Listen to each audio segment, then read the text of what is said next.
Legend of Peng Lau, the Crying Master. The tales and origins of martial arts master Peng Lau, whose main trait is that he always bursts into tears while beating his enemies. Historical fiction / fantasy / martial arts. Our story begins in a quaint little mountain village on the border of China and Mongolia around 1840 AD. Father and son live in a small house by a hillside creek near the village. Father farms crops and meditates on the Mayatri Sutras every day. He is a pious person, and works hard, and writes poetry. The mother had died shortly after childbirth. Peng Lau never knew his mother. One day, a cold breeze yet the sun is shining, the father comes to the son, with a small puppy rabbit. Peng Lau, oh wow, thank you father. Can I give it a name, father? Father, yes my son, this is now your rabbit, the naming of this rabbit is yours, take care of this responsibility, because a name carries its bearer through life, and gives it hidden meaning. Peng Lau, yes father, I will give it a name. I will call it Blériot. Father, such a strange name, I have never heard of this name, it sounds foreign to me. Peng Lau, father, don't you know? It is the name of a French hero that flies in airplanes. Teacher taught us about this. The young Peng Lau called the rabbit Blériot after the aviator Louis Blériot, who was the first to fly the English Channel. Peng Lau had been fascinated by the idea of flight and airplanes. Life goes on, time goes by, the child becomes older, goes to school, helps his father with the crops on the small field by their house. It is a good child. In his spare time he reads one of the two small books he has, one book about martial arts, and one book about the early history of aviation in those days.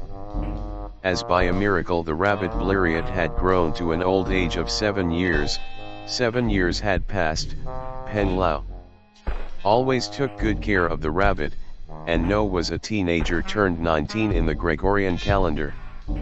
One day a group of vagrants comes into the village, they cause mischief, start to harass the townspeople, they want money and food. First they were just asking intimidatingly, after a few days became they more brash and even violent. When one of the townsfolk tried to stand up to them, the bandits do not appreciate this, and start to violently attack the townsfolk, killing them and taking their possessions onto their wild horses. Burning the houses. Their attention falls onto the house by the hillside creek, the house of Peng Lau and his father. Their father, the teacher both proficient in kung fu, are sitting at the table in the middle of the room having tea, not knowing what had happened, Peng Lau pouring their teas, while the two discuss ongoing situations, not knowing what had passed in the village. The door bursts open, screaming and ruckus, it is the bandits, the vagrants, the criminals, coming to murder them and take their possessions. Bandit leader, holding an old rusty sword. Fools, you think you can hide drinking tea in your shed. Teacher, what is the meaning of this interruption? What is this insolence? Peng Lau, father teacher. What is happening? Bandit leader pointing at the rabbit Blériot in his cage, what is this? What kind of big mouse or small dog is this? Haha. The tension rises, father and teacher and the 5 bandits are in deadlock. Stare down. The leader takes the rabbit out of the cage with an evil smile. Peng Lau, no, leave him alone, don't touch him. How dare you? Bandit leader, you little beardless little weakling. Ha ha ha. He snaps the neck of the rabbit Blériot. Peng Lau, in disgust and unbelief, no. The 4 other wild nasty men rush into the room towards the table. Father and teacher jump up from the table into crane and mantis posture. Teacher, Peng Lau, quickly get behind us. A fight, a dance of death ensues. The bandits are no match for the combined strength of father and teacher. All 5 of them including the leader are felled to the ground. Despite their swords and mallets, the leader crawls in the dust with his broken legs and arms, spitting blood on the floor, out of the door. Peng Lau watches, clinging his fists, being held back by his father. Somehow Peng Lau wriggles himself out of father's grasp. Father, Peng Lau, stay here.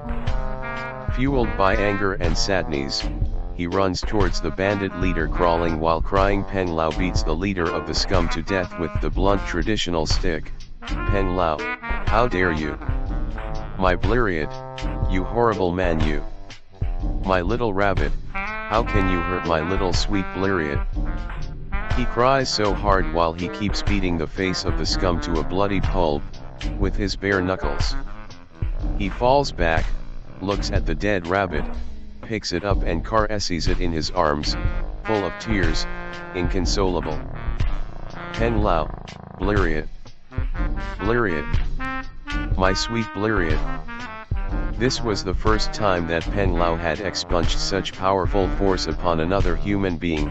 Although evil bewildered, he holds the rabbit tight, crying silently, shaking of adrenaline. The teacher and Tay father are looking onto the burning village in the distance, both standing tall next to Peng Lau. End of Act I. After the incident, the teacher advises father to bring the child Peng Lau, now in his late teens, to travel to Master Huang Fei Hung in China, so he can learn the ancient art of Kung Fu, as to make him strong against the incursions of evildoers, and to cultivate his wisdom as well as to learn to control his power. During the year-long journey there, the son and father meet many challenges. Bandits and local warlords make their journey difficult.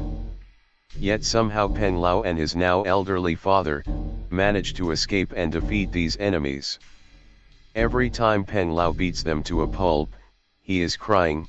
Before every fight starts, he starts crying, because he remembers the death of Blériot, sees the rabbit Blériot in his mind's eye, yet he does not want to hurt or kill.